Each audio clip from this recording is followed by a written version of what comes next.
मुझे क्या गर्व हो अपने विवाह का, चिंता का धूलिकण छार हूँ मैं। पता तुझे मेरी मिट्टी कहेगी, समाज जिसमें चुका 100 बार हूँ मैं। रामधारी सिंह दिनकर आधुनिक युग के राष्ट्रीय और सांस्कृतिक जागरण के महाकवि। इनका जन्म 23 सितंबर सन 1908 को बेगूसराय के सिमरिया नामक गांव में एक सामान्य किसान रवि सिंह और मनरूप देवी के पुत्र स्वरूप हुआ। दिनकर का बचपन जिंदगी के अनेक उतार चढ़ावों में बीता।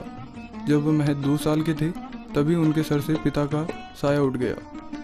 दिनकर के पूरे परिवार का प्रारंभिक लालन पोषण उनकी माताश्री ने किया। अपनी प्रारंभिक शिक्षा इन्होंने एक संस्कृत के पंडित के पास शुरू की।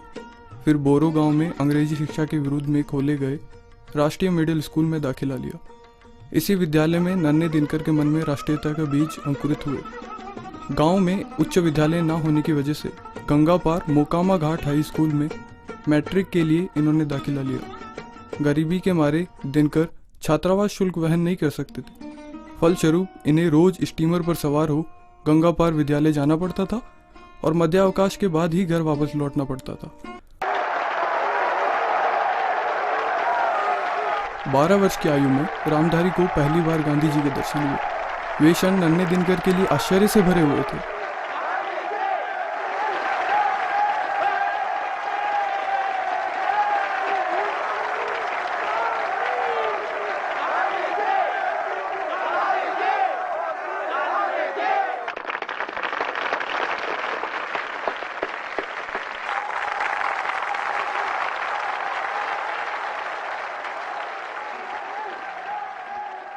संसार पूछता जिन्हें तलक रोली फूलों के हारों से, मैं उन्हें पूछता आया हूँ बापू अब तक अंगारों से। अंगार हार उसका जिसकी सुन हाँक संसार रुक जाता है, आदेश जिधर का देता है इतिहास उधर झुक जाता है। 13 वर्ष की ही छोटी आयु में इनका विवाह श्यामवती देवी से हो गया। ये 2 पुत्र राम सेवक सिंह और केदारनाथ सिंह तथा 2 पुत्रियों विनीता देवी और विभा देवी से शोभायमान हुए। भाग्य की सारी चुनौतियों का दिनकर ने हंसकर सामना किया और 1929 में मैट्रिक की परीक्षा पूरे प्रांत में सबसे अधिक अंक प्राप्त कर प्रथम श्रेणी से उत्तीर्ण की। आगे चलकर 1932 में पटना विश्वविद्यालय से इतिहास में BA ऑनर्स भी किया। सरदार वल्लभ भाई पटेल के बारडोली सत्याग्रह से उत्प्रेरित होकर इन्होंने काव्य रचना की जो विजय संदेश के रूप में प्रकाशित हुई। BA ऑनर्स के बाद 1933 में एक पाठशाला में प्रधानाध्यापक नियुक्त किए गए। फिर उन्होंने 1934 में बिहार सरकार के अधीन सब रजिस्ट्रार का पद संभाला। अपनी सतत काव्य साधना और अथक परिश्रम के कारण दिनकर निरंतर उन्नति के पथ पर अग्रसर रहे और उर्वशी, प्राणभंग, रेणुका, रश्मरती और कुरुक्षेत्र जैसी सफल रचनाएं भारतवर्ष को प्रदान की। क्षमा दया तप त्याग मनोबल सबका लिया सहारा, पर नरभ्याग स्योधन तुमसे कहो कहाँ कब हारा। क्षमा सोबती उस भुजंग को जिसके पास गरल हो, उसको क्या जो दंतहीन विसीन विनित सरल हो। अपनी काव्य सरलता से इन्होंने भारतीय युवा वर्ग के बीच में राष्ट्रीयता और क्रांति की लहर दौड़ा दी।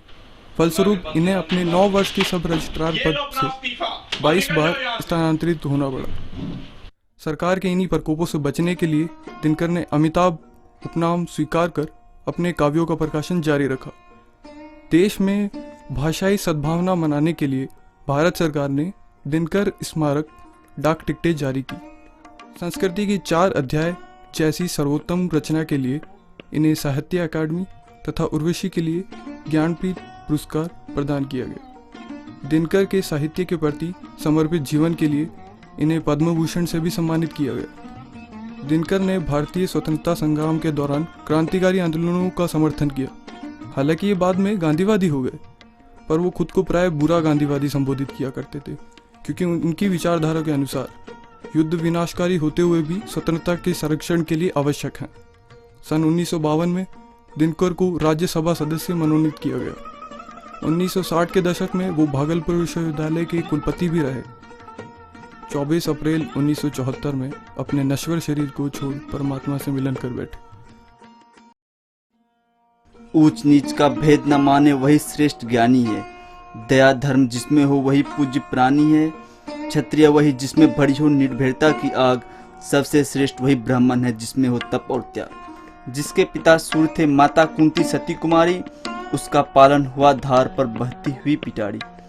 सूत वंश में पला चखा नहीं जननी की छीर, निकली कर्ण सभी युवकों में तब भी अद्भुत वीर।